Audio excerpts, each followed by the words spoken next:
Hi every one. നമുക്ക് നമ്മുടെ British literature 19th century എന്ന് പറയുന്ന ആ ഒരു ടെക്സ്റ്റാണ് നമ്മൾ ഇന്ന് നോക്കുന്നത്. ഓക്കെ, അപ്പൊ നമ്മുടെ ആ ഒരു ടെക്സ്റ്റിൽ നമുക്ക് കുറച്ച് എന്താണ് 2-3 വലിയ നോവൽസ് ഒക്കെയാണ് നമുക്ക് എക്സാമിന് വേണ്ടിയിട്ട് പഠിക്കാനായിട്ടുള്ളത്. ഓക്കെ, അപ്പൊ നമുക്ക് ആ ഒരു നോവലിലേക്ക് വരികയാണെങ്കിൽ നമുക്ക് ആദ്യത്തെ ചാപ്റ്റേഴ്സ് നോക്കുകയാണെങ്കിൽ the tale of two cities എന്ന് പറയുന്ന ഒരു വലിയ നോവൽ നമുക്ക് പഠിക്കാനുണ്ട്. Second one is the mayor of Casterbridge കേട്ടോ, അത് വളരെ ഇമ്പോർട്ടൻ്റ് ആണ്. അതിന്റെ ഒരു ഇൻട്രൊഡക്ഷൻ ഉണ്ട്, സമ്മറി ഉണ്ട്, അനാലിസിസ് ഉണ്ട്, ക്യാരക്ടറൈസേഷൻ ഉണ്ട്. അതൊക്കെ നമ്മളോട് പഠിക്കാനായിട്ട് പറഞ്ഞിട്ടുണ്ട്. Next one is Alfred Lord Tennyson, Robert Browning, Matthew Arnold, Christina Rossetti. അപ്പോൾ ഇത്രയും റൈറ്റേഴ്സിനെ കുറിച്ചും നമുക്ക് ജസ്റ്റ് ഒരു ഇൻട്രൊഡക്ഷനും പഠിക്കാനായിട്ട് തന്നിട്ടുണ്ട് അല്ലേ. അപ്പൊ നമുക്ക് ആദ്യമായിട്ട് നമ്മുടെ ഈ മേയർ ഓഫ് കാസ്ബ്രിഡ്ജ് എന്ന് പറയുന്ന ആ ഒരു ടെക്സ്റ്റിൽ എന്തൊക്കെ കാര്യങ്ങളാണ് പറഞ്ഞിട്ടുള്ളതെന്ന് നോക്കാം. ഓക്കെ, അപ്പൊ നമ്മുടെ മേയർ ഓഫ് കാസ്ബ്രിഡ്ജിലെ ഒരു കഥ അല്ലെ, നോവൽ എന്താണെന്ന് നമ്മൾ അറിയണമല്ലോ. അപ്പൊ നമ്മുടെ നോവൽ എന്താണെന്നും അതിനകത്തെ ക്യാരക്ടറൈസേഷനുമാണ് നമ്മൾ ഇന്ന് നമ്മുടെ ഈ ക്ലാസ്സിൽ നമ്മൾ നോക്കുന്നത്. ഓക്കെ, അപ്പൊ നമുക്ക് ആ ഒരു ടെക്സ്റ്റിലേക്ക് വരികയാണെങ്കിൽ നമുക്ക് ആദ്യമായിട്ട് ഈ ഒരു തോമസ് ഹാർഡി അല്ലെ, അദ്ദേഹത്തിനെയാണ് നമ്മുടെ ഈ ഒരു വർക്ക് എന്ന് പറയുന്നത് കേട്ടോ. ദ മേയർ ഓഫ് കാസ്ബ്രിഡ്ജ് അദ്ദേഹത്തിന് ഒരു വർക്കാണ്. അപ്പൊ നമുക്ക് ആദ്യമായിട്ട് തോമസ് ഹാർഡിയുടെ വർക്ക്സിനെ കുറിച്ച് നമുക്ക് ജസ്റ്റ് ഒരു ഇൻട്രൊഡക്ഷൻ നമുക്കൊന്ന് ചെക്ക് ചെയ്യാം. ഓക്കെ, അപ്പോൾ ഈ ഒരു വർക്കിനെ പറ്റി പറയുകയാണെങ്കിൽ ഈ ഒരു കാസ്ബ്രിഡ്ജ് നമ്മുടെ ഈ ടൈറ്റിലിൽ പറഞ്ഞിരിക്കുന്ന ഈ ഒരു കാസ്ബ്രിഡ്ജ് എന്ന് പറയുന്നത് എന്താണ്, ഒരു ഇമാജിനറി പ്ലേസ് ആണ് കേട്ടോ. ലണ്ടനിലെ ഉള്ള ഒരു ഇമാജിനറി പ്ലേസ് ആണ് നമ്മുടെ ഈ ഒരു കാസ്ബ്രിഡ്ജ് എന്ന് പറയുന്നത് കേട്ടോ. അവിടെ ഒരു കുറച്ച് കഠിന പ്രയത്നത്തിലൂടെ അവരുടെ ഒരു കണ്ടിന്യൂസ് ആയിട്ടുള്ള ഒരു ഹാർഡ് വർക്കിലൂടെ അവിടുത്തെ മേയർ ആക്കപ്പെടുന്ന ഒരു വ്യക്തി. അപ്പോൾ അവരുടെ ആ ഒരു ജീവിതവും അവരുടെ ജീവിതത്തിൽ വന്ന കുറച്ച് ചെറിയ ചെറിയ പ്രശ്നങ്ങളും ഒക്കെയാണ് ഈ ഒരു നോവലിൽ പറഞ്ഞിരിക്കുന്നത്. ഓക്കെ, അപ്പൊ നമുക്ക് ഒരു ഇൻട്രൊഡക്ഷൻ പാർട്ടിലൂടെ നമുക്ക് തുടങ്ങാം. The mayor of Casterbridge is an 1886 novel by Thomas Hardy. Thomas ഹാർഡിയാണ് നമ്മുടെ മേയർ ഓഫ് കാസ്ബ്രിഡ്ജ് എഴുതിയിട്ടുള്ളത്. One of Hardy's Wessex novels. It is set in a fictional rural England. അതായത് ഒരു ക്രിയേറ്റീവ് ആയിട്ടുള്ള ഒരു ടൗണിൽ, അതായത് കാസ്ബ്രിഡ്ജിലാണ് ഈ ഒരു കഥ നടക്കുന്നത്. It was first published as A weekly serialisation from January 1886. അപ്പൊ ഈ ഒരു നോവല് ആദ്യമായിട്ട് പബ്ലിഷ് ചെയ്യുന്നത് ഒരു വീക്ക്ലിയിലാണ്. നമ്മുടെ ഈ ഒരു മേയർ ഓഫ് കാസ്ബ്രിഡ്ജ് ആദ്യമായിട്ട് വരുന്നത്. The novel is one of Hardy's masterpieces. അതുപോലെ തന്നെ തോമസ് ഹാർഡിയുടെ എക്കാലത്തെയും മികച്ച ഒരു വർക്കായിട്ട് നമ്മുടെ ഈ ഒരു മേയർ ഓഫ് കാസ്ബ്രിഡ്ജിനെ കണക്കാക്കപ്പെടുന്നു.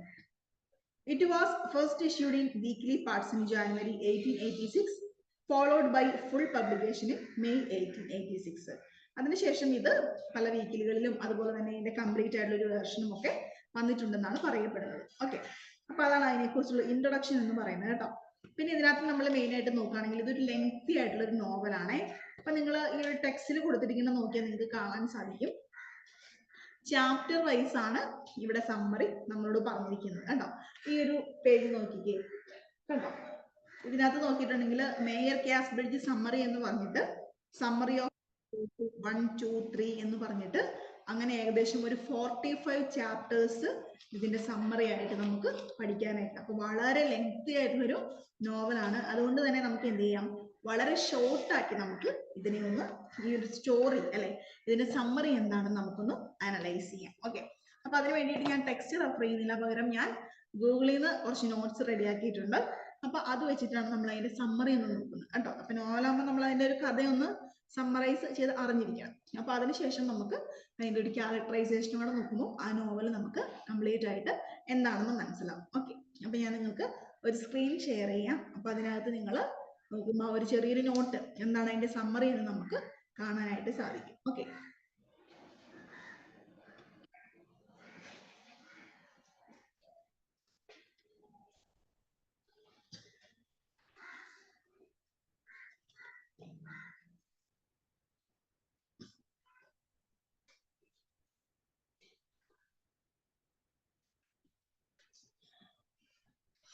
ഓക്കെ, അപ്പൊ നിങ്ങൾ നിങ്ങളുടെ സ്ക്രീനിൽ നോക്കിയാൽ ഇപ്പൊ കാണാൻ സാധിക്കുന്നുണ്ടല്ലോ എന്താണ് പ്ലോട്ട് സമ്മറി അല്ലെ, അതായത് എന്താണ് ഈ കഥ എന്ന് നമ്മൾ നോക്കാൻ പോവാണ് കേട്ടോ. അപ്പൊ ഒന്ന് ശ്രദ്ധിക്കാം. In the opening scene, Michael Henchard arrives at a country fair with his wife and child. Looking for work. അപ്പൊ നമ്മുടെ ഈ കഥയില് ഏറ്റവും ഇമ്പോർട്ടന്റ് ആയിട്ടുള്ള കുറച്ച് ക്യാരക്ടേഴ്സ് ഉണ്ട്. ഒരെണ്ണം മൈക്കിൾ ഹെൻജാർഡ് എന്ന് പറയുന്ന ഒരാളാണ്.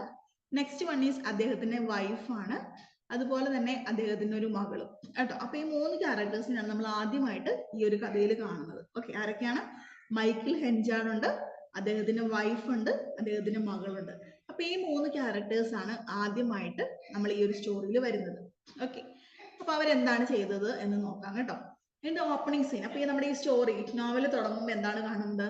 മൈക്കിൾ ഹെൻജാർഡ് എന്ന് പറയുന്ന മെയിൻ ആയിട്ടുള്ള ഹീറോ ആണ് ഈ കഥയിലെ. അദ്ദേഹം അവിടെ അവരുടെ രാജ്യത്ത് ഒരു ഫെയർ നടക്കുകയാണ് അല്ലെ. നമ്മുടെ ഈ ഒരു ഒരു ഉത്സവം അല്ലെങ്കിൽ എന്തെങ്കിലും ഒരു ഫെയർ ഒക്കെ നമ്മൾ നടത്താറുണ്ടല്ലോ. അപ്പൊ അതുപോലെ ഒരു ഫെയർ നടക്കുന്ന സ്ഥലത്തേക്ക് with his wife and child, അദ്ദേഹത്തിന്റെ ഭാര്യയും കുഞ്ഞുമായിട്ട് അദ്ദേഹം ആ ഒരു പരിപാടി കാണാൻ വേണ്ടി വരികയാണ്. Looking for work. അപ്പൊ വന്നതിന് മറ്റൊരു ഉദ്ദേശം കൂടിയുണ്ട്. എന്താണ്? അദ്ദേഹത്തിന് ജോലിയും കൂടെ അന്വേഷിച്ചുകൊണ്ടാണ് അദ്ദേഹം വരുന്നത്. Henchard and Susan have grown emotionally distant from each other. അപ്പൊ വൈഫിന്റെ പേരെന്താണ്? സൂസൻ എന്നാണ് കേട്ടോ. അപ്പൊ ഈ സൂസൻ എന്ന് പറയുന്ന ആ ഒരു ലേഡിയും ഈ ഹെൻചാർഡും തമ്മിൽ അത്ര നല്ലൊരു ഫാമിലി ലൈഫ് ആയിരുന്നില്ല അവരുടേത്. അവർ വെച്ച് ഡിസ്റ്റൻസ് ഒക്കെ കീപ്പ് ചെയ്തിട്ട് അത്ര ഒരു സ്നേഹത്തിലൊന്നും അല്ലായിരുന്നു അവരുടെ ഒരു പോക്ക്. At the fair, he gets drunk and complains about his unhappy married life. അങ്ങനെ ഈ ഒരു ആഘോഷമൊക്കെ അവിടെ നടന്നുകൊണ്ടിരിക്കുകയാണ്. ആ സമയത്ത് എന്ത് സംഭവിച്ചു? നമ്മുടെ ഈ ഹെൻചാർഡ് അദ്ദേഹത്തിന്റെ അൺഹാപ്പി ആയിട്ടുള്ള മാരിഡ് ലൈഫ് അല്ലെ, എന്റെ കുടുംബജീവിതത്തിൽ നല്ലതൊന്നും അല്ല എന്നൊക്കെ അദ്ദേഹം ഒരുപാട് ഇങ്ങനെ ആളുകളോട് വിളിച്ചു പറഞ്ഞു. എന്തുകൊണ്ടാണ്? അദ്ദേഹം നന്നായിട്ട് മദ്യപിച്ചിട്ടുണ്ടായിരുന്നു. അപ്പൊ അദ്ദേഹം ആ ഒരു വിഷമം കൊണ്ട് അദ്ദേഹത്തിന്റെ കുടുംബജീവിതത്തിലുള്ള അസ്വസ്ഥതകളൊക്കെ അദ്ദേഹം പബ്ലിക്കിനോട് പറയുകയാണ് ചെയ്യുന്നത്. Then he offers to sell Susan and Elizabeth Jane to anyone who will buy them from him. എന്നിട്ട് എന്ത് പറഞ്ഞു? എനിക്കിനി ഇവരെ രണ്ടുപേരെയും വേണ്ട, എന്റെ ഭാര്യയും കുഞ്ഞുമാണ്, എനിക്ക് ഇവരെ വേണ്ട, ഇവിടെ ആർക്കെങ്കിലും ഇവരെ വേണമെങ്കിൽ വാങ്ങിച്ചോളാനായിട്ട് അദ്ദേഹം അവിടെ വിളിച്ചു പറയുകയാണ്. Susan and Elizabeth Jane to anyone who will buy them from him. അപ്പോ സൂസൻ എന്ന് പറയുന്ന അദ്ദേഹത്തിന്റെ വൈഫിനെയും എലിസബത്ത് ജെയിൻ എന്നാണ് അദ്ദേഹത്തിന്റെ മകളുടെ പേര്. അപ്പൊ ഇവരെ രണ്ടുപേരെയും നിങ്ങൾ ആർക്കെങ്കിലും വേണമെങ്കിലും മേടിച്ചോ, എനിക്കിനി ഇവരെ വേണ്ട എന്നുള്ള രീതിയിൽ അദ്ദേഹം സംസാരിക്കാനായിട്ട് തുടങ്ങി. At first the onlookers assume he is only ജോ. ആദ്യം എന്താണ് അവിടെ കൂടുന്ന ആളുകളൊക്കെ വിചാരിച്ചു അദ്ദേഹം മദ്യപിച്ചിട്ടുണ്ടല്ലോ, അപ്പൊ അദ്ദേഹം തമാശക്ക് പറയുകയാണെന്ന് വിചാരിച്ചു. But Richard Newson takes him up on his offer. പക്ഷേ അദ്ദേഹം പിന്നെയും അതിനെ തന്നെ സ്ട്രെസ് ചെയ്ത് എനിക്ക് ഇവരെ വേണ്ട, ആരെങ്കിലും ഇവരെ വാങ്ങിച്ചു എന്നുള്ള രീതിയിൽ പിന്നെയും സംസാരിക്കാൻ തുടങ്ങിയപ്പോൾ അവിടെ കൂടി നിന്ന ആളുകളില് ഇവിടെ റിച്ചാർഡ് അല്ലെ, ഹെൻചാർഡിന്റെ കൂട്ടുകാരൻ അല്ലെ, അദ്ദേഹത്തിന്റെ ആ ഒരു കാര്യങ്ങളൊക്കെ കേട്ടിട്ട് അദ്ദേഹത്തിന്റെ ആ ഒരു വെല്ലുവിളി അല്ലെ, എന്തായാലും വൈഫിനെ കുഞ്ഞിനെ ഉപേക്ഷിക്കാനായിട്ട് തീരുമാനിച്ചു. അപ്പൊ ആ ഒരു വെല്ലുവിളി ആരേറ്റെടുക്കുകയാണ്? നമ്മുടെ കഥയിലെ നെക്സ്റ്റ് ക്യാരക്ടർ ആയിട്ടുള്ള ന്യൂസൺ അല്ലെ, ന്യൂസൺ എന്ന് പറയുന്ന ഒരു കഥാപാത്രം ഇവിടേക്ക് വരികയാണ്. അദ്ദേഹം വളരെ ധൈര്യപൂർവ്വം ഈ ലേഡിയെയും മകളെയും ഏറ്റെടുക്കുവാനായിട്ട് തയ്യാറാവുകയാണ്. അപ്പൊ എന്ത് സംഭവിച്ചിട്ടുണ്ടാവും? When he awakes, he finds himself alone, is overcome with remorse. അപ്പൊ അദ്ദേഹം എന്ത് ചെയ്തു? ആ ഒരു വെല്ലുവിളി ഏറ്റെടുത്തു. അദ്ദേഹത്തിന് വേണ്ടാത്ത ആ ഒരു സൂസനെയും അദ്ദേഹത്തിന്റെ മകളായിട്ടുള്ള എലിസബത്ത് ജെയിനെയും ഈ ഒരു ന്യൂസൺ എന്ന് പറയുന്ന ഒരു വ്യക്തി വന്ന് അവരുടെ വീട്ടിലേക്ക് കൂട്ടിക്കൊണ്ടു പോവുകയാണ്. കുറെ സമയമൊക്കെ കഴിഞ്ഞിട്ട് നമ്മുടെ ഈ ഒരു റിച്ചാർഡിന് ബോധമൊക്കെ വന്ന് അദ്ദേഹം ചുറ്റും നോക്കുമ്പോൾ ആരാണ് കാണുന്നത്? അവിടെ ആരെയും കാണാനില്ല. അപ്പൊ അദ്ദേഹം പശ്ചാത്താപം കൊണ്ട് അദ്ദേഹം കുറെ വിഷമിക്കുകയാണ്. അപ്പൊ അദ്ദേഹത്തിന് ഓർമ്മ വന്നു, മദ്യപിച്ചപ്പോൾ താനിങ്ങനെ വിളിച്ചു പറഞ്ഞു അല്ലെ, ആർക്ക് വേണേലും കൊണ്ടുപോകാന്നൊക്കെ പറഞ്ഞു. അവര് ആരോ വന്നിട്ട് കൊണ്ടുപോയി. പക്ഷെ അവരെവിടെയാണെന്നോ ആരാണ് കൊണ്ടുപോയതോ ഒന്നും അദ്ദേഹത്തിന് അറിയില്ലായിരുന്നു. He desperately tries to find Newson, Susan and Elizabeth Jane, but no one knows where they have gone. അപ്പോൾ ആരാണ് കൊണ്ടുപോയത്, അവരെ എവിടേക്കാണ് കൊണ്ടുപോയത്, അങ്ങനെ യാതൊരു വിധത്തിലുള്ള അറിവും അദ്ദേഹത്തിന് കിട്ടിയിരുന്നില്ല. അദ്ദേഹം ഒരുപാട് സ്ഥലങ്ങളിലൊക്കെ അവരെ അന്വേഷിച്ചു, പക്ഷെ അദ്ദേഹത്തിന് അവരെ കണ്ടുപിടിക്കാനായിട്ട് സാധിച്ചില്ല. അപ്പോൾ അതാണ് നമ്മുടെ ഒരു ഇൻട്രൊഡക്ഷൻ പാർട്ടിൽ നമ്മൾ കാണുന്ന ഒരു സീൻ എന്ന് പറയുന്നത് കേട്ടോ.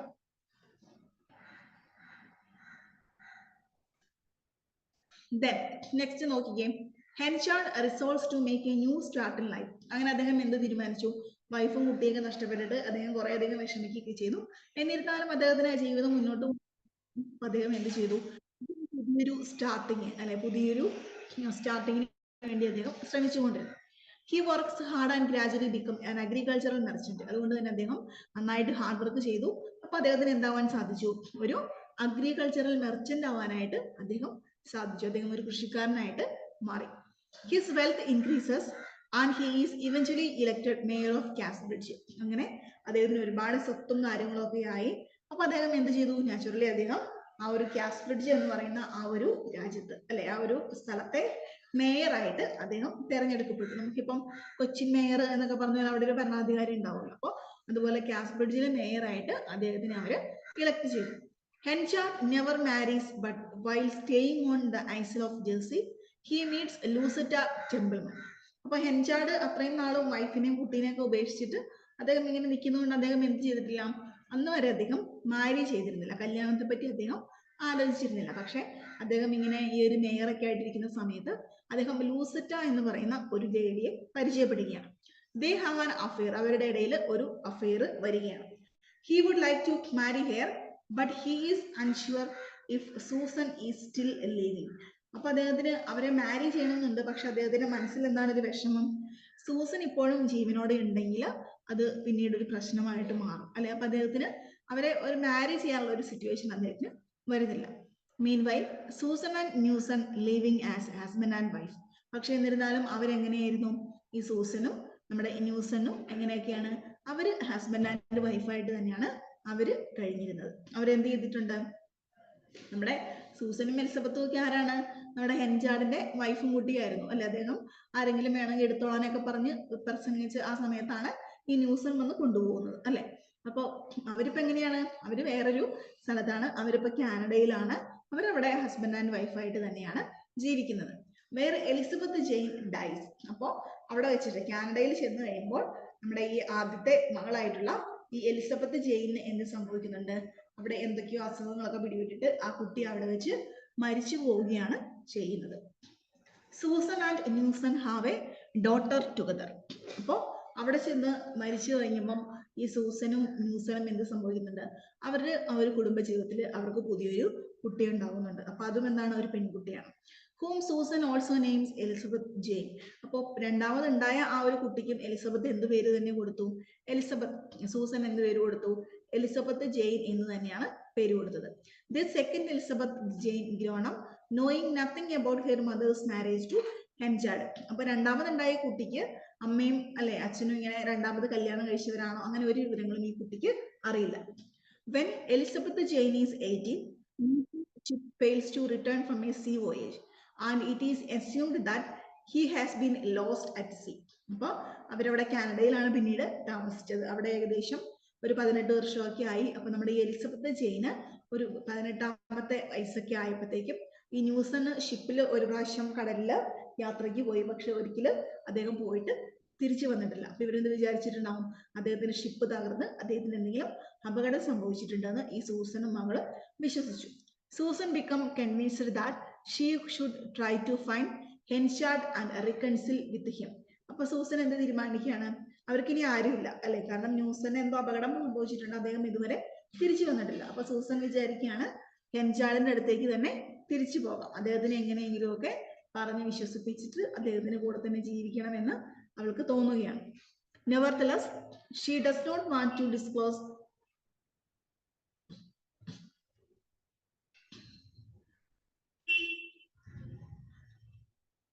Nevertheless, she does not want to disclose the actual nature of their relationship to Elizabeth Jane.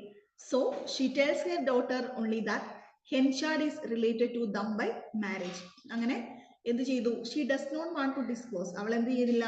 അവള് നമ്മുടെ എലിസബത്ത് ജെയിനോട് അവരുടെ ആ ഒരു ആക്ച്വൽ റിലേഷൻഷിപ്പ് അല്ലെ. ഇപ്പൊ ന്യൂസിന്റെ കൂടെ താമസിച്ചിരുന്നപ്പോഴാണ് ഈ എലിസബത്ത് എന്ന് പറഞ്ഞ ഈ രണ്ടാമത്തെ കുട്ടി ഉണ്ടാകുന്നത്.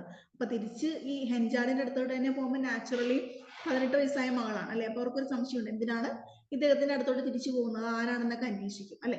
അപ്പൊ സൂസൻ എന്താണ് ഒരു കണ്ടുപിടിച്ചിരിക്കുന്നത് പറയാനായിട്ട്? She tells her daughter only that Henchard is related to them by marriage. അപ്പൊ എന്താണ് നമുക്ക് ഈ നമ്മുടെ അച്ഛന്റെ അല്ലെ അവര് കല്യാണം കഴിച്ചതിൽ ഉള്ളൊരു റിലേഷനിൽ ഒരു കസിൻ പോലെ അല്ലെങ്കിൽ ഒരു റിലേറ്റീവ് ആണ് നമ്മുടെ ഹെൻചാർഡ് എന്നത് മാത്രമാണ് നമ്മുടെ ഈ ഒരു പെൺകുട്ടിയോട് ആര് പറയാൻ ഉദ്ദേശിക്കുന്നത്? ഈ സൂസൻ പറഞ്ഞു കൊടുക്കാനായിട്ട് ഉദ്ദേശിക്കുന്നത് അല്ലെ. നീ മകളാണെന്നോ അല്ലെങ്കിൽ അതാണ് നിന്റെ ഒറിജിനൽ അല്ലെ ബയോളജിക്കൽ ഫാദർ എന്നൊന്നും പറഞ്ഞു കൊടുക്കാനായിട്ട് അവൾ ഉദ്ദേശിച്ചിട്ടില്ല. Susan and Elizabeth Jane return to Casbridge. Susan meet with Henchard and reveals her identity to him. എന്നിട്ട് എന്ത് ചെയ്തിട്ടുണ്ട്? സൂസൻ ജെയിനും അതുപോലെ സൂസനും എലിസബത്ത് ജെയിനും കൂടി കാസ്ബ്രിഡ്ജിലേക്ക് തിരിച്ചു വരികയാണ്.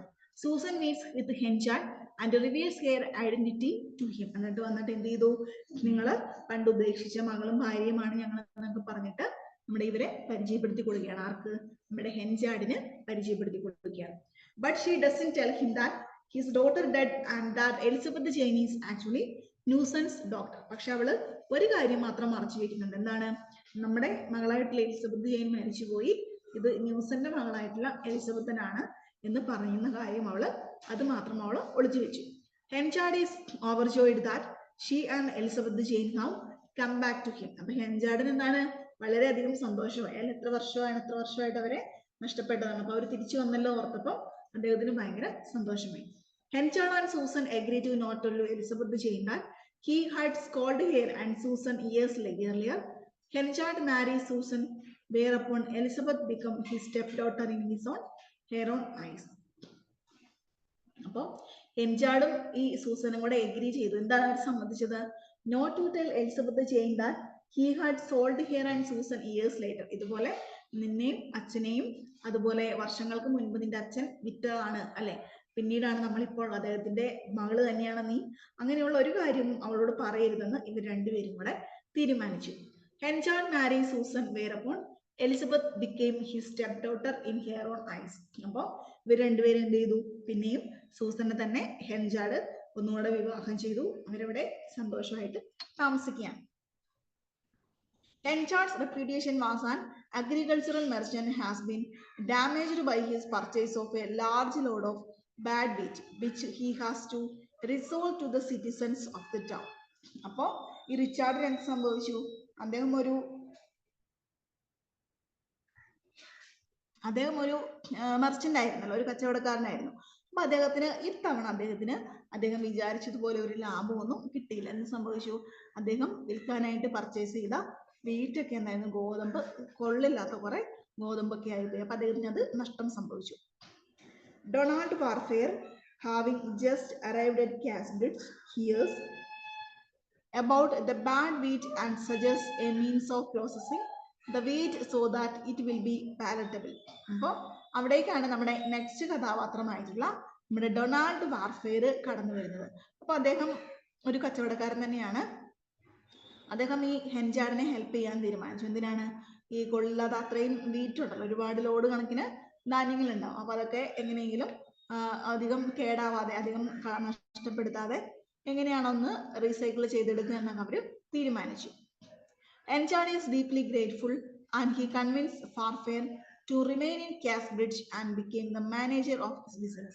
അപ്പൊ ഈ ഹെൻചാർഡിന് വളരെയധികം സന്തോഷമായി അല്ലെ, അല്ലെങ്കിൽ ആ വീട്ടുപണി നശിപ്പിച്ച് അത്രയും വലിയ നഷ്ടം അദ്ദേഹത്തിന് സംഭവിച്ചേനെ. പക്ഷെ ഈ വാർഫെയർ വന്നിട്ട് അദ്ദേഹത്തിന് ഇങ്ങനെ അത് വീറ്റ് കളയാതെ പിന്നെയും ഒന്ന് സംസ്കരണം നടത്തിയെടുക്കാം, അങ്ങനെയുള്ള ഒരു ഐഡിയ ഒക്കെ പറഞ്ഞു കൊടുത്തത് കൊണ്ട് അദ്ദേഹത്തിന് എന്ത് സംഭവിച്ചു? അദ്ദേഹം വളരെ സന്തോഷവാനായിരുന്നു. എന്നിട്ട് എന്ത് ചെയ്തു? നമ്മുടെ ഈ വാർഫെയറിനോട് പറഞ്ഞു, നീ കാസ്ബ്രിഡ്ജ് വിട്ടിട്ട് എങ്ങോട്ടും പോകണ്ട, നീ നമ്മുടെ ബിസിനസ്മാൻ ആയിട്ട് തന്നെ ഇവിടെ നിൽക്കുക എന്നൊക്കെ അവനോട് പറഞ്ഞു കൊടുത്തു. Even though he had already given the position to Jopp. അപ്പൊ ഓൾറെഡി അവിടെ ആരുണ്ട്? ജോബ് എന്ന് പറയുന്ന ഒരു മാനേജർ അവിടെ ഉണ്ടായിരുന്നെങ്കിലും ഈ വാർഫെയറിന്റെ ഈ ഇത്ര ഇന്റലിജന്റ് ആയിട്ടുള്ളൊരു ഇതൊക്കെ കണ്ടു കഴിഞ്ഞപ്പോൾ നമ്മുടെ ഹെൻചാർഡിന് ആഗ്രഹം, നീ എന്റെ മാനേജറായിട്ട് ഇവിടെ നിന്നോ എന്ന് പറഞ്ഞു കൊടുത്തു.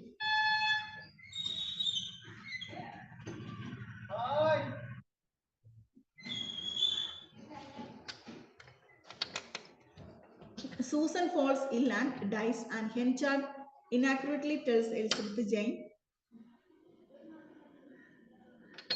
എന്നിട്ട് എന്ത് സംഭവിക്കുന്നുണ്ട്? നമ്മുടെ സൂസൻ അല്ലെ, സൂസൻ അങ്ങനെ ഇവര് പിന്നെ ഹാപ്പി ആയിട്ട് ഇങ്ങനെ ജീവിക്കുകയായിരുന്നു. പക്ഷെ പെട്ടെന്ന് തന്നെ സൂസൻ എന്ത് സംഭവിക്കുന്നുണ്ട്? സൂസന് ഒരു അസുഖമൊക്കെ പിടിപെട്ടിട്ട് അവള് കഥയിൽ മരിക്കുന്നതായിട്ടാണ് നമ്മൾ കാണുന്നത് കേട്ടോ. ആദ്യത്തെ വൈഫായിട്ടുള്ള സൂസൻ മരിക്കുകയാണ്. And Henchard inaccurately tells Elizabeth Jane that he is her father. അപ്പൊ നമ്മുടെ ഈ എലിസബത്ത് ജെയിനോട് നമ്മുടെ ഈ ഒരു ഹെൻചാർഡ് എന്താ പറയുക? അമ്മ മരിച്ചും പറയാണ്, ഞാനാണ് നിന്റെ അച്ഛൻ എന്നൊക്കെ പറഞ്ഞിട്ട് കാര്യങ്ങളൊക്കെ പറഞ്ഞു കൊടുക്കുകയാണ്. While going through Susan's papers, however, Henchard discovers a letter that reveals that his daughter Elizabeth Jane died in babyhood. പക്ഷെ ഈ കാര്യങ്ങളൊക്കെ പറഞ്ഞു കൊടുത്തിട്ട് പിന്നീട് ഹെൻചാർഡ് നമ്മുടെ സൂസന്റെ കയ്യിലുള്ള കുറച്ച് പേപ്പേഴ്സും കാര്യങ്ങളൊക്കെ കാണുമ്പോൾ മനസ്സിലാക്കിയാണ് ഇവരുടെ മകളായിട്ടുള്ള നമ്മുടെ ഹെൻചാർഡിന്റെയും സൂസന്റെയും ആദ്യത്തെ മകളായിട്ടുള്ള എലിസബത്ത് ജെയിൻ എങ്ങനെയാണ് ബേബിഹുഡിൽ അല്ലെ ചെറുപ്പത്തിൽ തന്നെ മരിച്ചു പോയിട്ടുണ്ടെന്ന് അറിയുകയാണ്. And that is Elizabeth Jane is Newson's daughter. അപ്പോൾ ഇപ്പോൾ ഉള്ള ആ ഒരു എലിസബത്ത് എന്ന് പേരിട്ടിരിക്കുന്ന ആ കുട്ടി ആരുടെയാണ്? ന്യൂസന്റെ ആണെന്ന് അദ്ദേഹം മനസ്സിലാക്കുന്നു. Henchard feels conflicted but he refrains from telling Elizabeth Jane the truth. അപ്പോൾ ഈ ഒരു ഹെൻചാർഡിന് ഭയങ്കര കൺഫ്യൂഷനായി. അപ്പോൾ ഒറിജിനലി സത്യം പറയുന്ന ആള് ജീവിച്ചിരിക്കൂല. അപ്പൊ അദ്ദേഹം എന്നിരുന്നാലും നമ്മുടെ ഈ എലിസബത്തിനോട് ഇങ്ങനത്തെ കാര്യങ്ങളൊന്നും അദ്ദേഹം സംസാരിച്ചിരുന്നില്ല. He continues to live with her as her father. പക്ഷെ അദ്ദേഹം എന്ത് ചെയ്തു? അദ്ദേഹത്തിന്റെ മകള് തന്നെയാണ് എലിസബത്ത് എന്ന് വിശ്വസിക്കാനായിരുന്നു ഇഷ്ടം. അതുകൊണ്ട് അദ്ദേഹം എന്ത് ചെയ്തു? അവളുടെ കൂടെ അവിടെ തന്നെ താമസിച്ചു. However, he becomes stern and demanding on his demeanor towards her, and she decides to get away from him.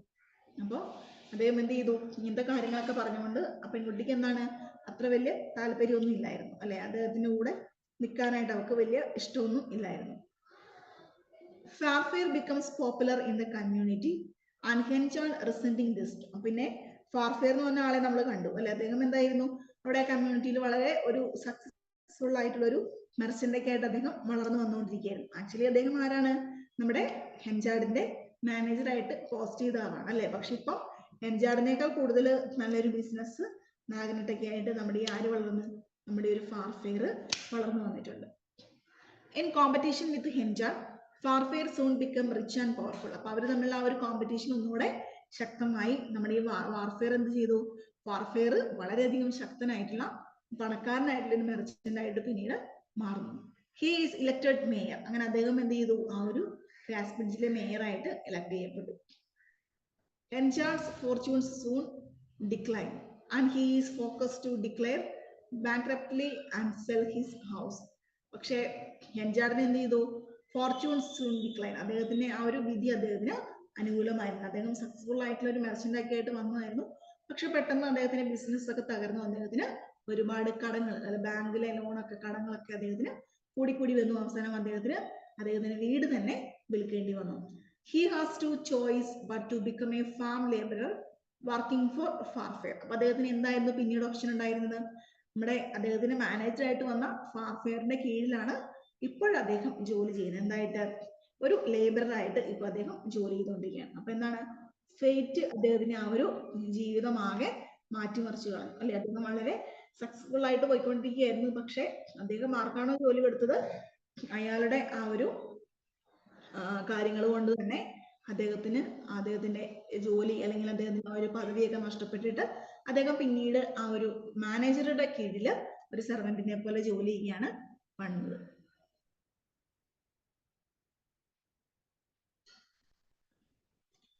Okay, next എന്താണ്? Meanwhile, Lucetta has moved to Casbridge and in attempt to reunite with Henchard. പക്ഷെ നമ്മുടെ ഈ ലൂസിറ്റ എന്ന് പറഞ്ഞ lady ഉണ്ട്, അതായത് ഹെൻചാർഡ് marriage ചെയ്യാൻ വേണ്ടി ഇരുന്നതാണ്. പക്ഷെ സൂസൻ ജീവിച്ചിരിപ്പുണ്ടല്ലോ എന്ന് വിചാരിച്ചിട്ട് മാത്രമാണ് മാരേജ് നടക്കാതിരുന്നത് അല്ലെ. അപ്പൊ ഇപ്പോൾ ലൂസിറ്റ എന്ത് ചെയ്തു? അവള് ഈ ഒരു സൂസന്റെ മരണത്തിലേക്ക് അറിഞ്ഞു കഴിഞ്ഞപ്പോൾ തിരിച്ച് കാസ്ബ്രിഡ്ജിലേക്ക് തിരിച്ചു വന്നു. To reunite with Henchard. എന്തിനു വേണ്ടിയിട്ടാണ്? ഹെൻചാർഡുമായിട്ട് ഒരു യൂണിയൻ അല്ലെ റീയൂണിയൻ നടത്തുന്നതിന് വേണ്ടിയിട്ട്. She meets Elizabeth Jane and the two of them become close friends. എന്നിട്ട് എന്ത് ചെയ്തു? അവള് പതുക്കെ എലിസബത്തിന്റെ അടുത്ത് വന്നു. അവര് സംസാരിച്ച് അവര് ഫ്രണ്ട്സ് ഒക്കെ ആയിട്ട് അവര് ബിക്കെയിം ക്ലോസ് ഫ്രണ്ട്സ് ആയിട്ട് മാറും. ആരൊക്കെയാണ്? ഹെൻചാർഡിന്റെ മകളായിട്ടുള്ള എലിസബത്തും അതുപോലെ ആരാണ്? ലൂസിറ്റ എന്ന് പറയുന്ന ഹെൻചാർഡിന് അഫെയർ ഉണ്ടായിരുന്ന ആ ഒരു സ്ത്രീയും തമ്മിൽ. Lucetta invites Elizabeth Jane to come live with her. അപ്പൊ ലൂസിറ്റ എന്ത് ചെയ്തു? ലൂസിറ്റ എലിസബത്തിന് ഇപ്പൊ അമ്മയില്ലല്ലോ, അപ്പൊ പറഞ്ഞു നീ എൻ്റെ കൂടെ ഒന്ന് താമസിച്ചു എന്നൊക്കെ പറഞ്ഞിട്ട് അവളെ അവളുടെ കൂടെ വന്നുകൊണ്ടാണ് താമസിപ്പിച്ചു. And Elizabeth Jane accept. എലിസബത്തിനും അത് ഇഷ്ടമായിരുന്നു. Before Lucetta can rekindle her old romance with Henchard, she meets Farfrae and falls in love with him. They get married. അങ്ങനെ ലൂസിറ്റ എന്ത് ചെയ്തു? അവര് ഹെൻചാർഡിനെ കണ്ട് അവരുടെ ആ ഒരു പഴയ പ്രണയം പുതുക്കിക്കൊണ്ടിരുന്ന സമയത്തിന് മുന്നേ എന്ത് ചെയ്തു? She meets Farfrae. അവള് ഫാർഫെയറിനെ കണ്ടു. അദ്ദേഹം ആരാണ്? ഇപ്പൊ ഭയങ്കര റിച്ച് ആണ്.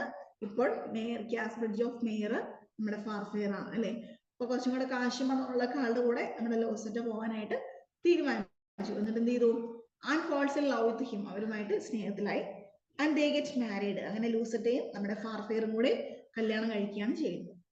ലൂസിറ്റ is afraid that a scandal will occur if the town people learn that Henchard had once been her lover. അപ്പോൾ ലൂസിറ്റ മനസ്സിലാക്കിയാണ് അപ്പൊ ഫാർഫെയറിനെ ഒക്കെ കെട്ടി നല്ല രീതിയിൽ ജീവിക്കുകയാണ്. പക്ഷെ അവൾക്കൊരു പേടിയുണ്ട്. എന്താണ്? ഒരിക്കല് ഈ ഹെൻചാർഡും ലൂസിറ്റയും ഭയങ്കര പ്രണയത്തിലായിരുന്നു. അപ്പൊ അത് ആളുകൾക്കൊക്കെ അറിയാം. അപ്പൊ അവളുടെ പേടി എന്താണ്? എല്ലാവരും ഇങ്ങനെ കഥകളൊക്കെ പാടിക്കൊണ്ട് നടക്കുമോ എന്നൊരു ടെൻഷൻ അവളുടെ മനസ്സിൽ ഉണ്ടായിരുന്നു. Henchard considers getting his revenge on her, telling Farfrae about their old love affair. അപ്പോൾ ഈ ഹെൻചാർഡിന് ആകെപ്പാടെ ഒരു റിവെഞ്ച് ഉണ്ടായിരുന്നു. എന്തായിരുന്നു? Considers getting his revenge on her by telling Farfrae about their old love affair. അപ്പോൾ ഇപ്പോഴുള്ള ഹസ്ബൻഡ് ആയിട്ടുള്ള ഫാർഫെയറിനോട് ഈ ലൂസിറ്റയുടെ പണ്ടത്തെ അഫെയറിനെ കുറിച്ച് പറയണമെന്ന് മാത്രമാണ് നമ്മുടെ ആർക്കുണ്ടായിരുന്നത്, നമ്മുടെ ഈ ഒരു ഹെൻചാർഡിന് ആകെ ഉണ്ടായിരുന്ന ഒരു ആഗ്രഹം എന്ന് പറയുന്നത്. അപ്പൊ അതെങ്ങനെയെങ്കിലും ഒന്ന് അറിയിക്കണം അല്ലെ, അതാണ് അദ്ദേഹത്തിന്റെ ഒരാഗ്രഹം. ഇപ്പോഴത്തെ ഹസ്ബൻഡിനെ അവരുടെ പണ്ടത്തെ കാര്യങ്ങളൊക്കെ ഒന്ന് അറിയിക്കുക. Lucetta asked him to have pity on her and allows her to enjoy her new found of happiness with. ലൂസിറ്റയ്ക്ക് എന്താണ്? ലൂസിറ്റയ്ക്കും ടെൻഷൻ ഉണ്ടായിരുന്നു. ഇദ്ദേഹം പണ്ട് പ്രേമിച്ച് കിടന്ന ആൾക്കാരാണല്ലോ. അപ്പൊ എന്തെങ്കിലും കാര്യങ്ങളൊക്കെ ഒന്ന് പറയുമോ, ലെറ്റേഴ്സ് ഒക്കെ ഉണ്ടാവും, അല്ലെങ്കിൽ അതുപോലെ ഗിഫ്റ്റോ അങ്ങനെ എന്തെങ്കിലും കാര്യങ്ങളൊക്കെ ഉണ്ടാവും അല്ലെ. അപ്പൊ അതൊക്കെ ഇയാളെ കൊണ്ടൊന്ന് കാണിക്കോ, അങ്ങനെ ഒരു പേടിയൊക്കെ നമ്മുടെ ലൂസിറ്റയുടെ മനസ്സിൽ ഉണ്ടായിരുന്നു. അപ്പൊ അവള് പറയുന്നത് എന്താ? ദയവ് ചെയ്ത് എന്നെ ഒന്ന് വെറുതെ വിടണം, ഞാൻ എൻ്റെ പുതിയൊരു ലൈഫുമായിട്ടൊന്ന് ജീവിച്ചോട്ടെ എന്നാണ് അവള് നമ്മുടെ ഹെൻചാർഡിനോട് ചോദിക്കുന്നത്. ഹെൻചാർഡ് relents and sends a package of love letters that she had written to him back to here. അപ്പൊ അവളുടെ അങ്ങനെയുള്ള അപേക്ഷയ്ക്ക് പകരമായിട്ട് നമ്മുടെ ഹെൻചാർഡ് എന്താ ചെയ്യുന്നത്? ഹെൻചാർഡ് നമ്മുടെ ലൂസിറ്റയ്ക്ക് അവള് പണ്ട് ഇവന് എഴുതിയിട്ടുള്ള അല്ലെ, പ്രണയത്തിന്റെ സമയത്തായിരുന്നപ്പോൾ എഴുതിയിട്ടുള്ള ഒരുപാട് ലെറ്റേഴ്സ് അല്ലെ, ബണ്ടിൽ ഓഫ് ലെറ്റേഴ്സ് അവൾക്ക് സമ്മാനമായി തിരിച്ച് കൊടുത്തു വിടുകയാണ് ചെയ്യുന്നത്. അപ്പോൾ അത്രയുമാണ് നമ്മുടെ സ്റ്റോറി എന്ന് പറയുന്നത്. അപ്പൊ ബാക്കി എന്തായിരിക്കും സംഭവിച്ചിട്ടുണ്ടാവുക അല്ലെ? ഒന്നെങ്കിൽ ഫാർഫെയർ ഇതൊക്കെ കണ്ടിട്ട് അവള് ഉപേക്ഷിച്ചിട്ടുണ്ടാവും, അല്ലെങ്കിൽ അവള് അത് വലിയൊരു സീക്രട്ട് ആയിട്ട് അവരുടെ ഇടയിൽ അപ്പോഴും നിലനിൽക്കും അല്ലെ. അപ്പോ അതോടുകൂടി നമ്മുടെ നോവല് അവസാനിക്കുകയാണ് ചെയ്യുന്നത് കേട്ടോ. അപ്പൊ ഇത്രയുമാണ് നമ്മുടെ മേയർ ഓഫ് കാസ്ബ്രിഡ്ജ് എന്ന് പറയുന്ന നോവലിലെ ഒരു സമ്മറി എന്ന് പറയുന്നത് കേട്ടോ. അപ്പൊ സ്റ്റോറി നിങ്ങൾക്ക് മനസ്സിലായെന്ന് വിചാരിക്കുന്നു. നിങ്ങൾ ആ ഓരോ ചാപ്റ്റേഴ്സ് നിങ്ങളൊന്ന് വായിച്ചു നോക്കുമ്പോൾ നിങ്ങൾക്ക് കുറച്ചും കൂടെ നന്നായിട്ട് മനസ്സിലാവും കേട്ടോ. ഇനി നമ്മൾ അടുത്തതായിട്ട് നമുക്ക് ഈ ഒരു നോവലിനെ സംബന്ധിച്ച് വളരെ ഇമ്പോർട്ടൻ്റ് ആയിട്ട് പഠിക്കാനുള്ള കാര്യമാണ് നമ്മുടെ ക്യാരക്ടേഴ്സ് അല്ലെ. ക്യാരക്ടറിസ്റ്റിക്സ് ഓഫ് എന്താണ്? ക്യാരക്ടറിസ്റ്റിക്സ് ഓഫ് കാസ്ബ്രിഡ്ജ് അല്ലെ. ഇതിനകത്തെ കഥാപാത്രങ്ങളെ കുറിച്ച് നമുക്ക് വളരെ ഇമ്പോർട്ടൻ്റ് ആയിട്ട് ഒന്ന് നോക്കണം. അപ്പോൾ ഒത്തിരി ഒന്നുമില്ല, കുറച്ച് കഥാപാത്രങ്ങൾ കേട്ടോ. വളരെ ഷോർട്ട് ആക്കിയുള്ള 2-3 ക്യാരക്ടേഴ്സ് മാത്രമാണ് ഇതിനകത്തുള്ളൂ. അപ്പൊ നോക്കാം. ഫസ്റ്റ് വൺ ആരാണ്? മൈക്കിൾ ഹെൻചാർഡ് അല്ലെ. മൈക്കിൾ ഹെൻചാർഡ് എന്ന് പറയുന്നതാണ് നമ്മുടെ ഈ കഥയിലെ ഒരു പ്രോട്ടഗോണിസ്റ്റ് ആയിട്ട് വരുന്നത്. അപ്പൊ അദ്ദേഹം ആരാണ്? Is the protagonist of the novel. It is his action of selling his wife and child to a sailor that set the story in motion. അപ്പോൾ ഈ ഹെൻചാർഡിന്റെ ഈ ഒരു പ്രവൃത്തിയോട് കൂടിയാണ് നമ്മുടെ ഈ ഒരു കഥ മുന്നോട്ട് പോകുന്നത്. എന്തായിരുന്നു? അദ്ദേഹത്തിന്റെ വൈഫായിട്ടുള്ള സൂസനെയും മകളായിട്ടുള്ള എലിസബത്തിനെയും അവര് ഒരു ആർക്കാണ്? ന്യൂസൺ എന്ന് പറയുന്ന ആൾക്ക് വിൽക്കുന്നതിലൂടെയാണ് കഥ ആരംഭിക്കുന്നത്. After being unable to find the next day, he sobers up and spends the next 18 years becoming prosperous. അപ്പോൾ അദ്ദേഹം അവരെ അവിടെയൊക്കെ അന്വേഷിക്കുന്നുണ്ട്. അദ്ദേഹത്തിന്റെ തെറ്റ് അദ്ദേഹത്തിന് മനസ്സിലാവുന്നു. പക്ഷെ അവര് എങ്ങോട്ട് പോയെന്നോ അവരെ എങ്ങോട്ടാണ് കൊണ്ടുപോയതോ ഒന്നും അദ്ദേഹത്തിന് കണ്ടുപിടിക്കാനായിട്ട് പറ്റുന്നില്ല. പിന്നീട് അദ്ദേഹം കുറെ അധികം പശ്ചാത്തപിച്ചൊക്കെ ജീവിക്കുന്നു. പക്ഷെ പിന്നീടുള്ള ഒരു 18 വർഷം അദ്ദേഹത്തിന് വളരെ പ്രോസ്പെറസ് ആയിട്ട് അല്ലെ, അദ്ദേഹത്തിന്റെ ഹാർഡ് വർക്കിലൂടെ അദ്ദേഹം വളരെ റിച്ച് ആയിട്ടുള്ള ഒരു മാൻ ആയിട്ട് മാറും. പിന്നീട് അദ്ദേഹം മേയർ ഓഫ് കാസ്ബ്രിഡ്ജ് ആയിട്ട് മാറുന്നുണ്ട്. He eventually earns the position of the mayor of Casterbridge. അവസാനം അദ്ദേഹം ആ ഒരു പൊസിഷനും നേടിയെടുക്കുന്നുണ്ട്. നെക്സ്റ്റ് ആരാണ്? സൂസൻ ഹെൻചാർഡ് അല്ലെ. സൂസൻ ഹെൻചാർഡ് എന്താണ്? അത് അദ്ദേഹത്തിന്റെ വൈഫാണ് അല്ലെ. അദ്ദേഹത്തിന്റെ സ്വഭാവം എന്താണ്? വൈഫിന്റെ സ്വഭാവം. Henchard is the wife of Michael Henchard. Susan and his daughter are sold by her husband to a sailor during a drunken rage. ഇങ്ങനെ അദ്ദേഹം കുടിച്ച് തലയ്ക്കൊന്നും വെളിവില്ലാതിരുന്ന സമയത്താണ് ഈ സൂസനെയും മകളെയും അദ്ദേഹം മറ്റൊരാൾക്ക് വിൽക്കുന്നത്. After the sailor's death Susan return to find Henchard. അങ്ങനെ ന്യൂസന്റെ മരണശേഷം ഹെൻജാർഡിനെ അന്വേഷിച്ച് സൂസൻ തിരിച്ചു വരുന്നതായിട്ട് നോവലിൽ പറയുന്നുണ്ട്. നെക്സ്റ്റ് വൺ ആരാണ്? റിച്ചാർഡ് ന്യൂസൺ. അല്ലെ, റിച്ചാർഡ് ന്യൂസന് ആരാണ്? നമ്മുടെ ഈ ഒരു സൂസനെയും മകളെയും ഒക്കെ ഈ ഒരു ഫെയർ നടന്ന സ്ഥലത്ത് നിന്ന് വിലയ്ക്ക് വാങ്ങിക്കൊണ്ട് പോകുന്ന ആളാണ്. അല്ലെ, എന്താണ്? He is the sailor who purchases Susan Henchard and her daughter. അല്ലെ, സൂസൻ ഹെൻജാർഡിനെയും മകളെയും പർച്ചേസ് ചെയ്യുക, അല്ലെ വിലയ്ക്ക് വാങ്ങിക്കൊണ്ട് പോകുന്ന ആളാണ് ന്യൂസൺ എന്ന് പറയുന്നത്. He fakes his death because he feed bad men. Susan realizes she is still married her first husband regardless of the purchase. അപ്പൊ ന്യൂസൺ എന്ത് ചെയ്യുന്നുണ്ട്? ഇവരെ വിലയ്ക്ക് വാങ്ങിക്കൊണ്ട് പോകുന്നതാണ്, പക്ഷെ എന്നിരുന്നാലും സൂസനെ കല്യാണം കഴിക്കുന്നുണ്ട്. അതിൽ എന്ത് ചെയ്യുന്നുണ്ട്? അവർക്കൊരു മകൾ ഉണ്ടാകുന്നുണ്ട്. ആ മകൾക്കും അവരെന്താണ് പേര് കൊടുക്കുന്നത്? എലിസബത്ത് ജെയിൻ എന്ന് തന്നെയാണ് പേര് കൊടുക്കുക. ഇനി എലിസബത്ത് ജെയിൻ ഉണ്ട്. അതാരാണ്? എലിസബത്ത് ജെയിൻ ഈസ് ഫസ്റ്റ് നോവലിൽ നമ്മൾ ആരായിട്ട് കാണുന്നത്? റിച്ചാർഡിന്റെ മകനായിട്ട്, അല്ലെ ഹെൻജാർഡിന്റെ മകനായിട്ടാണ് കാണുന്നത്. ദെൻ ചൈൽഡ്ഹുഡിൽ, അല്ലെ അതായത് ബേബിഹുഡില് ആദ്യത്തെ ആ ഒരു എലിസബത്ത് ജെയിൻ എന്ന് പറഞ്ഞ മലയാളി മരിക്കുന്നു, മകള് മരിക്കുന്നു. നെക്സ്റ്റ് ന്യൂസനും സൂസനും ഉണ്ടാകുന്ന മകളാണ് എലിസബത്ത് ജെയിൻ എന്ന് പറയുന്നതാണ് ആ പെൺകുട്ടിക്ക് പിന്നീട് അവർ പേര് കൊടുക്കുന്നത് കേട്ടോ. അപ്പൊ ബയോളജിക്കൽ ഫാദർ ആരാണ്? ന്യൂസൺ ആണ്. പക്ഷെ ഫാദർ എന്ന് അവർ വിളിക്കുന്നത് നമ്മുടെ ആരെയാണ്? ഹെൻജാർഡ്, അല്ലെ മൈക്കിൾ ഹെൻജാർഡിനെയാണ് കേട്ടോ. Next Lucetta. ലൂസറ്റ ആരാണ്? Lucetta Templeman and Henchard fall in love after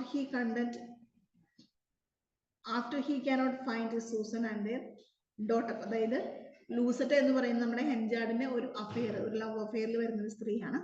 സൂസനെയും മകളെയും കണ്ടുപിടിക്കാതാകാൻ പറ്റുമ്പോഴാണ് ഈ ഒരു ലവ് അഫെയറിലേക്ക് ഹെൻജാർഡ് പോകുന്നത്. He would like to marry her but cannot. അവൾക്ക് രണ്ടുപേർക്ക് കല്യാണം കഴിക്കുന്നുണ്ട്, പക്ഷെ സൂസൻ തിരിച്ചു വന്നാലോ എന്നൊരു പ്രതീക്ഷയിൽ ഹെൻജാർഡ് ആ ഒരു മാരേജിന് സമ്മതിക്കുന്നില്ല. ഓക്കെ, അപ്പൊ ഇത്രയുമാണ് നമ്മുടെ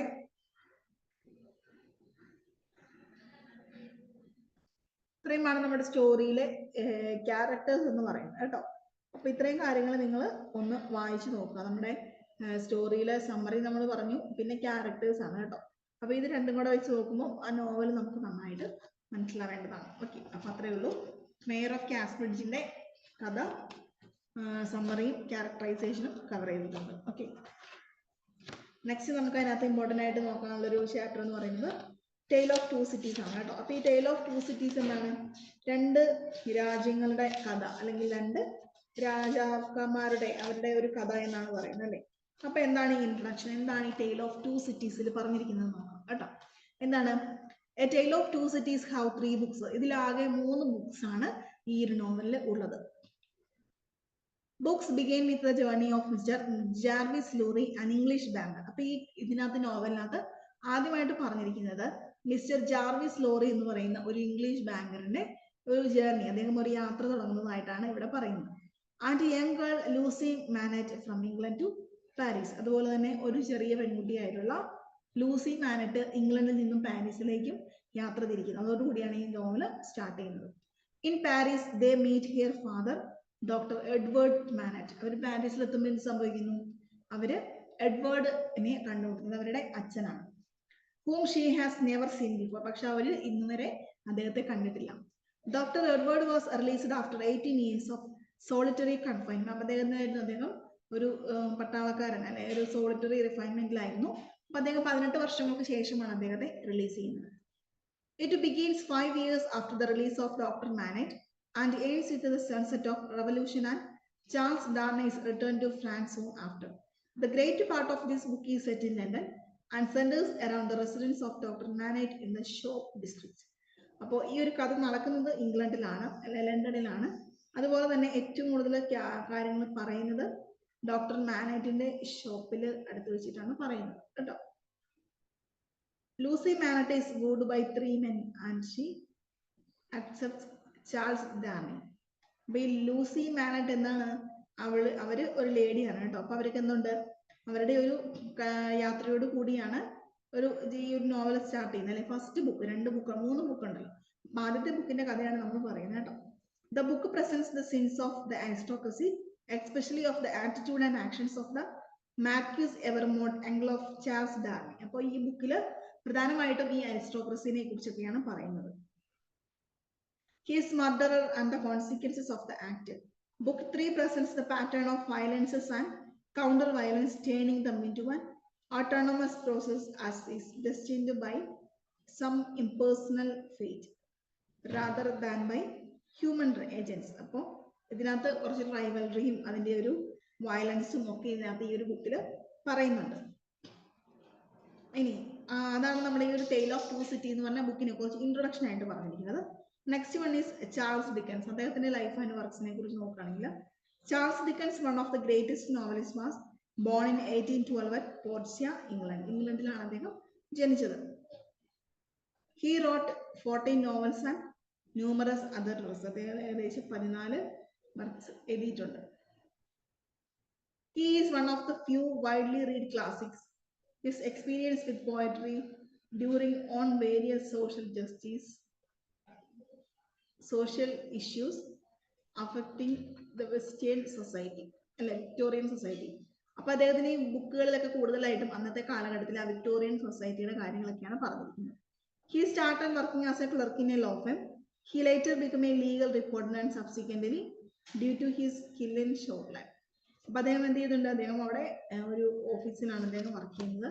പിന്നെ അവിടുത്തെ ഒരു സഹായത്തോടു കൂടിയൊക്കെ അദ്ദേഹം കുറച്ചും കൂടി നന്നായിട്ട് ആ ഒരു കാര്യങ്ങളൊക്കെ ചെയ്യുന്നുണ്ട്. പിന്നെ അദ്ദേഹം ഒരു ലീഗൽ റിപ്പോർട്ടറായിട്ടും അദ്ദേഹം അവിടെ ജോലി ചെയ്തിട്ടുണ്ട്. പിന്നെ ഒരു ജേർണലിസ്റ്റ് ആയിട്ടും അങ്ങനെ പല പല ജോലികളൊക്കെ അദ്ദേഹം ഏറ്റെടുത്തിട്ടുണ്ട്. Dickens rote. ഇനി അദ്ദേഹത്തിന്റെ പ്രധാനപ്പെട്ട വർക്കുകൾ ഏതൊക്കെയാണ്?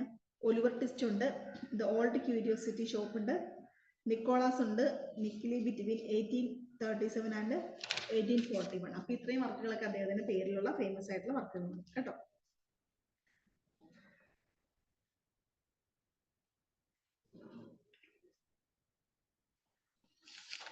പിന്നെ നമുക്ക് ടെയിൽ ഓഫ് ടു സിറ്റീസിന്റെ ആ ഒരു ഓരോ ബുക്കിന്റെ കഥ എന്താണെന്ന് നമുക്ക് നോക്കാം കേട്ടോ. The Tale of Two Cities is an 1859 historical novel by Charles Dickens set in London and Paris before during French Revolution. അപ്പോൾ ഫ്രഞ്ച് റെവല്യൂഷന്റെ മുമ്പും പിമ്പുമുള്ള ആ ഒരു പാരീസിനെയാണ് നമ്മുടെ ഈ ഒരു നോവലിൽ നമുക്ക് കാണാനായിട്ട് പറ്റുക കേട്ടോ.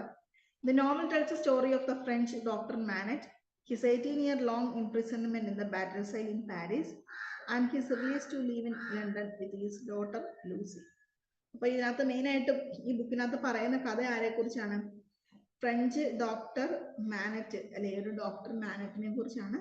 അദ്ദേഹത്തിന് 18 വയസ്സായുള്ള മകള് അല്ലെ, അതിനെയും കുറിച്ചുള്ളൊരു കഥയാണ് പറയുന്നത് കേട്ടോ. 18 വയസ്സായിട്ടുള്ള മകളും അവരെന്താണ് ചെയ്യുന്നത്? അവര് release to live in London അനീസ്. അദ്ദേഹം ഒരു തടവിലായിരുന്നു. ഇപ്പൊ കഴിഞ്ഞ വർഷം അല്ല ഒരു 18 വർഷത്തോളം അവര് തടവിലായിരുന്നു. അപ്പൊ അദ്ദേഹം ആ ഒരു റിലീസിന് ശേഷം അദ്ദേഹത്തിന്റെ മകളോട് കൂടി അദ്ദേഹത്തിന്റെ പുതിയൊരു ജീവിതം അദ്ദേഹം ആരംഭിക്കുന്നതായിട്ടാണ് കഥയിൽ പറയുന്നത് കേട്ടോ. Jarvis Lorry embarks on a mission to help with the rehabilitation of Dr. Manet, a French physician who was released after 80 years just imprisonment. is the most terrible prison in France and Bastille. അപ്പോൾ ഇദ്ദേഹത്തിന് ഈ തടവിലാക്കിയിരുന്നത് അന്നത്തെ കാലഘട്ടത്തിൽ ഏറ്റവും cruel ആയിട്ടുള്ള ഒരു activity ആയിരുന്നു തടവിലാക്കുക. Lorry arranges a meeting between Manette and his daughter Lucie who was never seen her father. അപ്പൊ ഈ ലോറി എന്ന് പറയുന്ന ഈ പെൺകുട്ടി എന്നാണ് അദ്ദേഹത്തിന്റെ അവളുടെ അച്ഛനായിട്ടുള്ള ഈ മാനറ്റിനെ അതുവരെ കണ്ടിട്ടില്ല. കാരണം 18 വർഷമായിട്ടും അദ്ദേഹം ജയിലിലായിരുന്നു. അവളിപ്പം 18 വയസ്സ് ആയിട്ടുണ്ട്. അപ്പൊ അദ്ദേഹത്തിനെ കണ്ടിട്ടില്ല. Doctor Manette finds impossible to believe that he has been released to life. അപ്പൊ ഈ ഡോക്ടർ മാനറ്റിന് വിശ്വസിക്കാനായിട്ട് പറ്റില്ല, ഞാൻ പുതിയൊരു ജീവിതത്തിലേക്കാണ് വന്നിരിക്കുന്നത്, ജയിലിൽ നിന്ന് ഞാൻ മോചിതനായി അദ്ദേഹത്തിന് വിശ്വസിക്കാനായിട്ട് പറ്റിയിട്ടില്ല. Deface, an old servant, offers his accommodation him in a loft and resembles his old prison cell. Mr. Lorry breaks the news of her father's release to Lucy and accompanies her from England to France to meet him. Lucy വളരെ പെട്ടെന്ന് തന്നെ അദ്ദേഹത്തിനെ കാണാൻ വേണ്ടിയിട്ട് അദ്ദേഹത്തിന്റെ അടുത്തേക്ക് പോവുകയാണ്. അവര് തമ്മിലൊരു ജീവിതത്തിന്റെ കുറെ കാര്യങ്ങളൊക്കെയാണ് ഇതിനകത്ത് പറയുന്നത് കേട്ടോ. അതാണ് നമ്മുടെ സമ്മറി ഓഫ് ബുക്ക് ഫസ്റ്റ് അല്ലെ. ആ ഒരു മീറ്റിങ്ങും അവർ തമ്മിലുള്ള ആ ഒരു അല്ലെ ഒരു സ്നേഹപ്രകടനവും അതൊക്കെയാണ് നമ്മുടെ ഫസ്റ്റ് ബുക്കിൽ പറയുന്നത്. ഇനി സമ്മറി ഓഫ് ബുക്ക് 2. ബുക്ക് 2 എന്താണ് പറയുന്നത്? Tellson's bank where mister Lorry works അല്ലെ, നമ്മുടെ ലോറി വർക്ക് ചെയ്യുന്ന, അതായത് എന്താ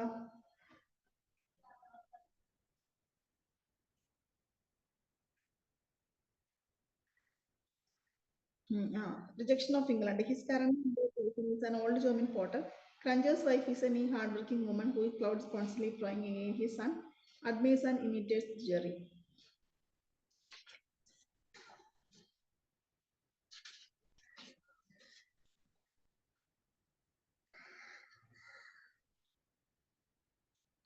Okay, Dr. Manhattan recalls his present days on the night before Lucy's wedding as a quarters to his present happiness. അപ്പോൾ പിന്നെ നമ്മൾ കാണുന്നത് ഇതിനകത്ത് ലൂസി അദ്ദേഹത്തിന്റെ മകളുടെ വിവാഹമുണ്ട്. അപ്പൊ അദ്ദേഹം അവിടെ ഇരുന്നിട്ട് അദ്ദേഹത്തിന്റെ ആ കഴിഞ്ഞു പോയ 18 വർഷത്തെ കാര്യങ്ങളൊക്കെ അദ്ദേഹം ഒന്ന് ഓർത്തെടുക്കുകയാണ്. He accepts her reassurance of continuing love and dusty wholeheartedly. Dickens gives a comment on Dr. Manners strength to overcome the past trauma. അദ്ദേഹത്തിന് ആ ഒരു ജയിലിലെ ഒരു അനുഭവങ്ങൾ അദ്ദേഹത്തിന് വളരെ എന്താണ് ഹോണ്ട് ചെയ്തുകൊണ്ടിരുന്ന കുറച്ച് കാര്യങ്ങളായിരുന്നു കേട്ടോ. It provides small details of Dr. Manners' character and his unique nature of the relationship with his daughter. അപ്പോൾ അവരുടെ നമ്മളൊരു ക്യാരക്ടറിസ്റ്റിക്സ് അല്ലെ ഡോക്ടർ മാനറ്റിന്റെ ഒരു സ്വഭാവവും അതുപോലെ തന്നെ ലൂസിയുടെ മകളുടെ സ്വഭാവം അതൊക്കെ ഇതിനകത്ത് ഈ ഒരു സെക്കൻഡ് ബുക്കിൽ നമുക്ക് വളരെ ഡീറ്റെയിൽഡ് ആയിട്ട് തന്നിട്ടുണ്ട്. After Lucy and here husband leave on their honeymoon, അങ്ങനെ നമ്മുടെ ഡോക്ടർ മാനറ്റ് അവരുടെ കല്യാണമൊക്കെ നടത്തി കൊടുക്കുന്നു.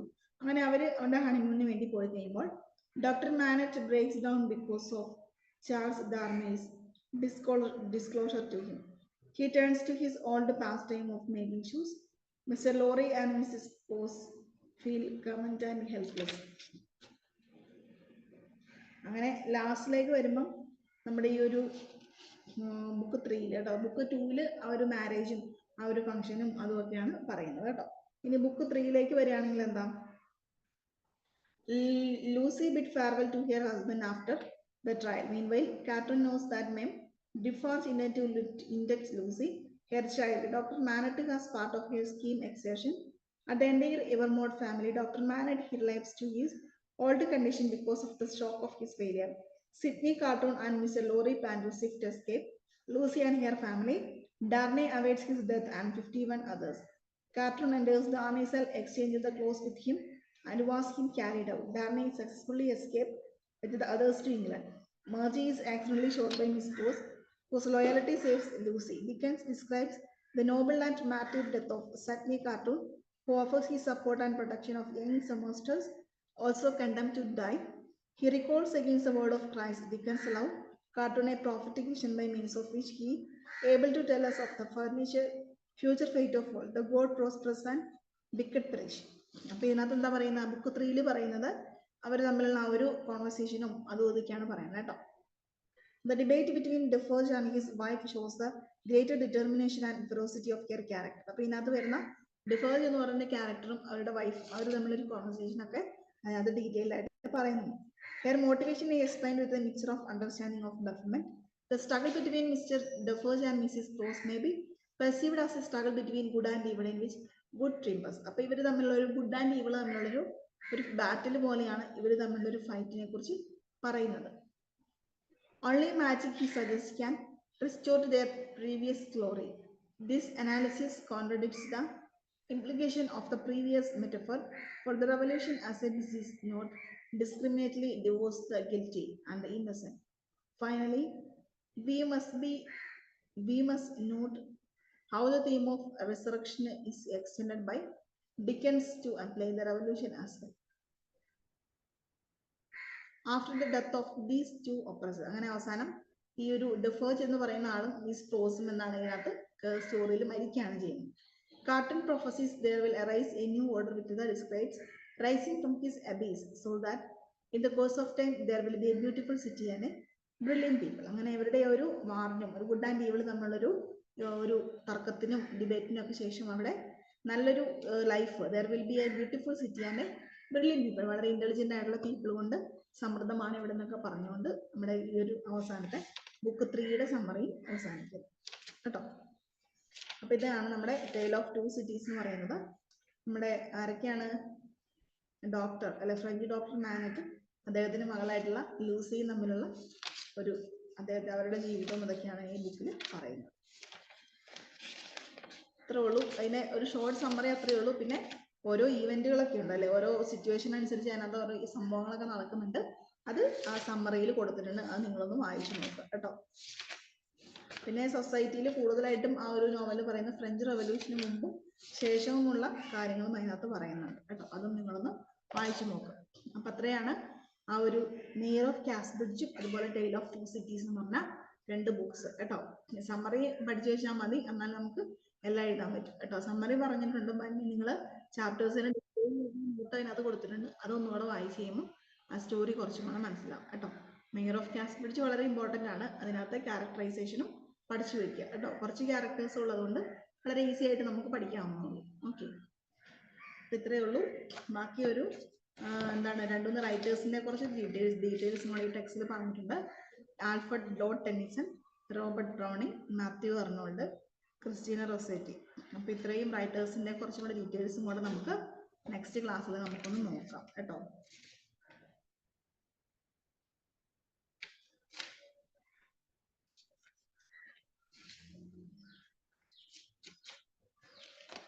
ഓക്കെ, അപ്പൊ അത്രയേ ഉള്ളൂ. ബാക്കിയുള്ളത് ചാപ്റ്റേഴ്സ് നമുക്ക് നെക്സ്റ്റ് ക്ലാസ്സിൽ പറയാം. Okay, thank you.